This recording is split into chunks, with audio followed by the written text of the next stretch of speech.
Serica, cela faisait longtemps que je voulais vous parler de cette micro-marque française sur la chaîne et aujourd'hui je peux enfin le faire avec cette sublime 8315 chronomètre de voyage rouge sable. D'ailleurs, vous remarquerez au passage que j'ai sorti mon pull assorti à cette montre. Qu'est-ce que ça vaut? C'est ce qu'on va découvrir tout de suite ensemble dans cette vidéo. Bonjour à tous et bienvenue dans cette nouvelle vidéo dans laquelle nous allons donc parler de la micro-marque française Serica. Donc tout d'abord, je vous fais rapidement le petit unboxing parce qu'on a une petite surprise quand on découvre cette montre dans le carton. Tadam! Voilà, la petite surprise, c'est que maintenant Serica vient avec le certificat du COSC et toutes leurs montres sont cosquées. On va y revenir plus tard, mais avant de vous expliquer pourquoi est-ce que c'est cosqué, etc., je vais reprendre très rapidement l'histoire de la marque Serica. Si vous voulez plus de détails ou plus de détails sur l'histoire, on a fait une page marque sur notre site lecalibre.com. Donc tout d'abord, vous voyez ici, donc c'est vraiment le certificat du COSC dans lequel nous avons, comme vous pouvez le voir, les différentes marges journalières avec les différentes mesures qui ont été faites dans le contrôle officiel suisse des chronomètres. Donc on va mettre ça de côté, mais je trouvais ça sympa de vous le montrer parce que ça montre que Serica est en train de monter en gamme. Là on a un petit mot de remerciement et nous avons, hop là, le petit tac, la petite pochette avec la montre. Franchement, cette petite pochette, c'est marrant parce que ça fait une petite pochette un peu vintage, etc. Alors que c'est une montre moderne, hein, la 8315 est sortie assez récemment. Pourtant, cette petite pochette, ça fait vraiment petite pochette très mignonne vintage qu'on aurait pu trouver dans une brocante ou quoi. Très qualitatif, il y a un joli confort, enfin il y a une bonne sensation au toucher. Je ne saurais pas comment vous expliquer, mais c'est très qualitatif et c'est splendide et ça va d'ailleurs très bien avec le reste de la marque. Alors attention, tada, voilà, on découvre cette belle montre Serica avec le logo, compagnie des montres Serica, 20 rue Chapon, Paris 3e. Nous avons ici, hop là, le petit tag avec le Serica et la garantie internationale. Nous avons ici la petite carte avec 8315 chronomètre de voyage. C'est le certificat quoi, grosso modo. Et nous avons ici bien sûr, ce qui nous intéresse, la montre. Alors tout d'abord, ce qu'il faut savoir, c'est que Serica, c'est une marque, comme je vous le disais en intro, qui a été créée par deux Français. C'est Jérôme et Gabriel. Ils ont lancé leur marque en 2019 et leur première montre, c'était la Serica WWW ou WWW. Ça marche aussi parce qu'on est en France, mais par contre, c'est pour wristwatch waterproof. Comprenez, montre bracelet étanche en français. Donc c'était une field watch d'inspiration militaire avec un boîtier, il me semble, de 37,7 mm de diamètre et une étanchéité à 10 atmosphères avec un calibre manuel ETA. Et il n'y avait ni logo apparent sur le cadran, ni logo apparent sur la couronne. Donc c'était vraiment un design travaillé, épuré, mais intéressant, quoi. Donc c'est là où aussi il faut à la fois l'épurer, mais il faut à la fois le travailler. Donc c'est là la complexité. Il y avait 500 pièces, elles ont toutes été vendues très rapidement. Donc pari plutôt réussi pour Gabriel et Jérôme. Et la montre a séduit pas mal d'amateurs, hein, que ce soit en France, mais aussi à travers le monde. Et du coup, ils ont fait une nouvelle version après qui était, je crois, en 2020. C'était la WWW4512. D'ailleurs, vous allez le voir, mais le nom des références 4512 ou 8315, c'est pas pris au hasard. Ça a une signification à chaque fois chez Serica. Donc voilà, et cette fois je crois qu'elle était à 200 mètres d'étanchéité et grosso modo on a tout de suite vu le message clair que Serica a voulu nous montrer, c'était qu'il voulait faire toujours des montres de meilleure qualité à chaque fois qu'il y avait une nouvelle collection, grosso modo. Toujours plus fiable, toujours plus performante et voilà quoi, grosso modo. Donc d'ailleurs la 4512, elle se retrouvera en 2022 au sommet du mont Denali, le plus haut sommet d'Amérique du Nord, au poignet de deux alpinistes et elle redescendra bien sûr en parfait état de marche. Donc voilà pour la petite histoire très rapidement, encore une fois. je vous le dis, vous pouvez aller sur le site lecalibre.com/Serica et vous aurez plus de détails sur l'histoire de cette montre, enfin de cette marque. Donc, comme je vous le disais, il n'y a pas de logo sur le cadran, que ce soit depuis la première montre Serica, mais aussi sur tous les modèles en fait de Serica, parce qu'ils sont partis de la Field Watch militaire qui à l'époque n'avait pas de logo, et à l'époque il y avait l'affichage sur 12 mais aussi sur 24 heures, donc ça chargeait déjà beaucoup aussi le cadran. Et forcément il y avait une autre raison, c'est qu'ils voulaient d'abord créer un produit, ensuite avant de vraiment prétendre à avoir créé une marque et une image. Donc c'était un peu les deux raisons pourquoi ils avaient fait le choix. Et donc je vous parlais des références. Donc 45-12, c'est décembre 45, donc 12 décembre 45. C'est la Royal Air Force qui demande à 12 manufacturiers horlogères une montre étanche, dissible et mécanique, et c'est donc la création de la Field Watch. Donc voilà un peu pour les références. Donc dès la première pièce, il y avait aussi la possibilité, donc ça c'est vraiment spécifique à Serica avec le logo, c'est de mettre soit la couronne à 3, soit la couronne à 9 heures. Alors ça c'est possiblement faisable parce qu'il n'y a pas de date. Donc en fait, ils viennent juste basculer quand vous avez votre couronne à 9 heures. Ils viennent hop là basculer le calibre 280 degrés et le tour est joué. Mais c'est un petit tour de passe-passe, mais c'est très sympa parce que franchement, ça fait une différence énorme de pouvoir choisir si on a la couronne à droite ou à gauche. Et très sincèrement, moi parfois j'aime bien aussi l'avoir à gauche parce que ça évite en fait, donc ok c'est bien quand on est droitier, tac tac tac tac, on règle sa montre, mais avec une montre par exemple là qui est automatique, des fois c'est pas mal aussi de l'avoir à neuf puisque vous voyez des fois on peut venir s'abîmer un petit peu au niveau du poignet, si on fait par exemple je sais pas de la moto ou si on a des mouvements, si on porte la montre un peu trop proche. Donc des fois le fait d'avoir la couronne à 9 heures c'est aussi pas mal du tout. Donc je pense en tout cas que, je disais 2019, création de Serica, donc là on est en 2024, ils avaient dit que pour créer une marque, il fallait environ un horizon de 5 à 10 ans. Donc là, on commence à être dedans les 5 ans. Franchement, ils ont fait vraiment un travail monstrueux et je trouve que ça méritait vraiment d'enfin pouvoir en parler. Donc ici, on a donc la 8315 chronomètre de voyage. Donc elle est disponible en deux versions. Elle est disponible en rouge sable, donc c'est celle que j'ai ici. Et elle est disponible en noir émail. Personnellement, j'ai une petite préférence pour la rouge sable, mais la noir émail est également très simple, un petit peu plus discrète, un petit peu plus sobre. Mais les deux sont très très chouettes. Donc pour la 8315, en fait, Serica... donc ça, je ne l'ai pas précisé, oui, mais Serica, ça vient en fait du nom de la contrée Serica, qui est une contrée en Asie et qui était le bout du monde pour la route de la soie. Donc la route de la soie, voilà, pour les gens qui aiment les voyages, ça parle. Et pour cette 8315, c'est vrai que ça parle. Et la route de la soie, c'est aussi connu dans l'univers des montres, notamment pour la montre Louis Cotier, et j'en passe. Donc le bout du monde, monde de voyageurs, ça match. Et la route de la soie, elle a duré, elle, 15 siècles et 83 ans. 83, 15. Vous m'avez un peu compris là où je voulais en venir. Donc beaucoup de complexité sur cette montre. C'est cool. J'ai pu en parler là avec Gabriel longuement au téléphone. Donc ça m'a permis de faire un long récap aussi sur la marque avec lui, puisque c'est vrai que je les suis depuis le début, mais il m'a expliqué plein de trucs supplémentaires où c'est vrai qu'on s'en rend pas forcément compte. Donc c'est vrai que c'est sympa d'avoir pu échanger avec lui avant de tourner cette vidéo.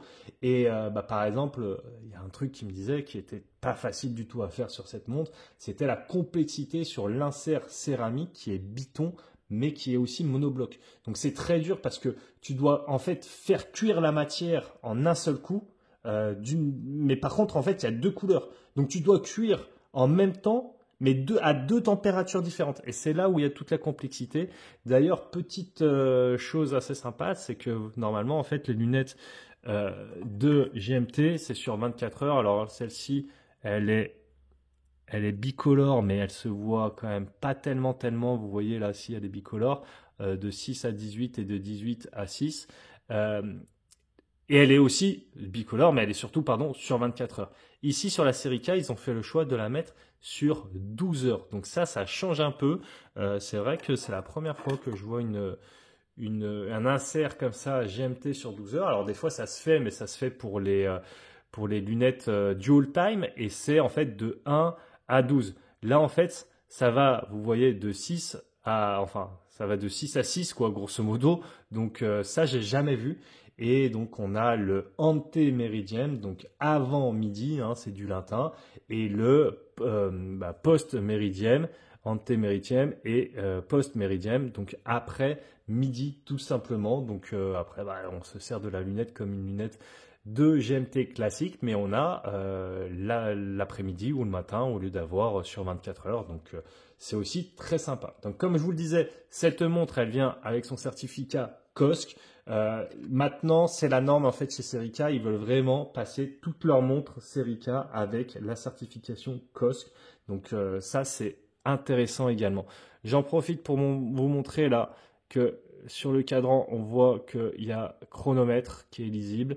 On a également la mention 200 mètres lisible sur le cadran. Alors pile quand je viens là, il y a les aiguilles qui se mettent dessus. Hop là, je vais venir en profiter pour vous faire du coup tourner un petit peu les aiguilles.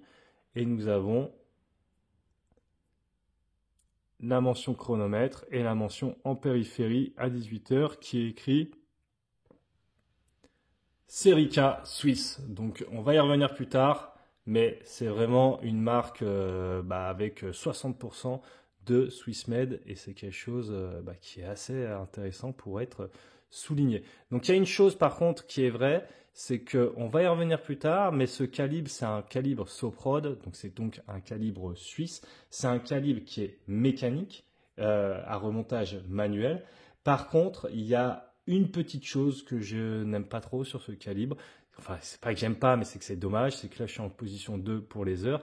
Mais si je me mets en position 1, j'ai l'aiguille GMT que je peux modifier. Et en fait, souvent, les grands voyageurs qui aiment beaucoup se servir de cette fonction GMT, ils aiment bien pouvoir changer directement leur local et non leur GMT. Par exemple, c'est le cas avec cette Nodus.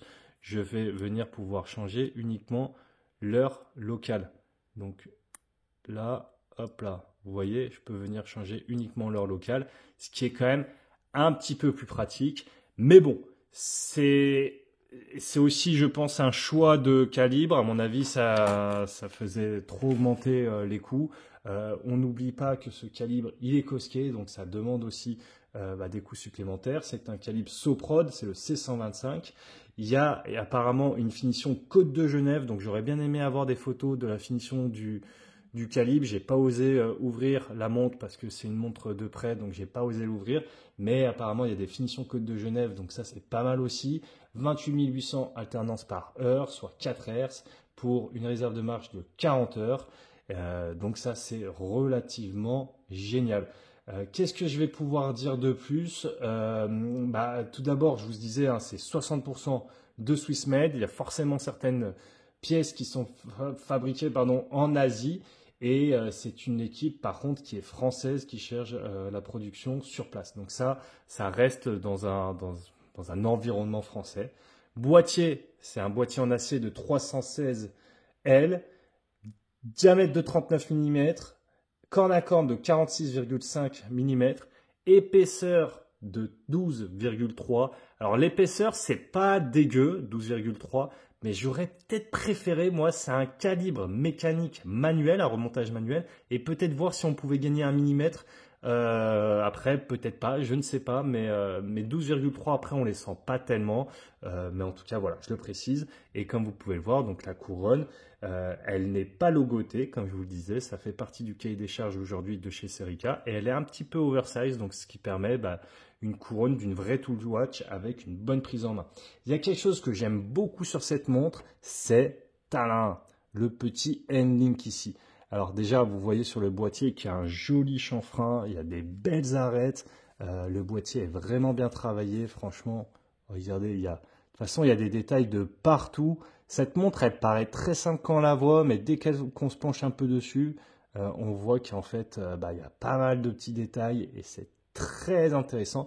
Et du coup, je disais, le Handlink, ça, moi, je le trouve vraiment très réussi. La montre est également disponible sans le Handlink, mais je trouve qu'avec le Handlink, ça harmonise parfaitement le lien entre le boîtier et le bracelet.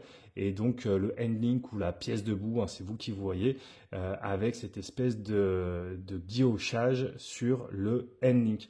Toutes les montres, elles sont, il me semble, en 20 mm d'entrecorne. Donc ce bracelet, vous pouvez également le changer avec d'autres bracelets. Alors il n'y a pas le système de quick release. C'est un peu dommage, mais en même temps, pourquoi pas, pourquoi pas. Il n'y a pas non plus les cornes qui sont percées. Alors les cornes qui sont percées, je trouve que c'est plus élégant de ne pas l'avoir mis sur cette pièce. Le système de quick release, pourquoi pas. C'est vrai que ça aurait pu être un plus, mais bon. Le cadran, il est vraiment émaillé marron foncé avec des petits accents un petit peu dorés. Je le trouve vraiment très joli. On a sur ce cadran des belles aiguilles Broad Arrow. Si vous nous suivez, vous savez à quel point j'affectionne ce genre d'aiguilles Broad Arrow. Donc c'est une montre heure, minute, seconde et fonction GMT. Étanchéité de 20 atmosphères sur le fond de boîte qui est vissé. Donc là, le fond de boîte est assez sobre. Moi, je trouve très sympa ce fond de boîte. Mais c'est vrai que je pense qu'il va se rayer assez facilement sur une tool watch comme ça. Donc c'est un peu le problème. Mais en tout cas, il est très joli, très sobre. Et on peut voir les différentes mentions avec 8315, donc la référence. Chronomètre suisse, 200 mètres, etc., etc. Donc ça, c'est plutôt chouette également. Vert saphir double dôme, je ne sais plus si je l'ai déjà dit. Le bracelet, alors le bracelet, faut qu'on en parle parce que comme ça sur les photos ou sur les photos que vous avez pu voir sur le site internet ou sur cette vidéo, je ne sais pas si vous vous rendez bien compte, mais en fait, c'est un bracelet qui ressemble un peu à du cuir, mais en fait qui est du caoutchouc. Et il est très agréable, il est très fin, très agréable à porter. Et en fait, ils ont recréé un bracelet qui s'apparente à un bracelet donc caoutchouc. Mais pour faire ce bracelet caoutchouc, en général, il y a deux types de techniques. Il y a la technique du compressé, donc c'est un compressé, on va compresser des bouts de lanelle ensemble.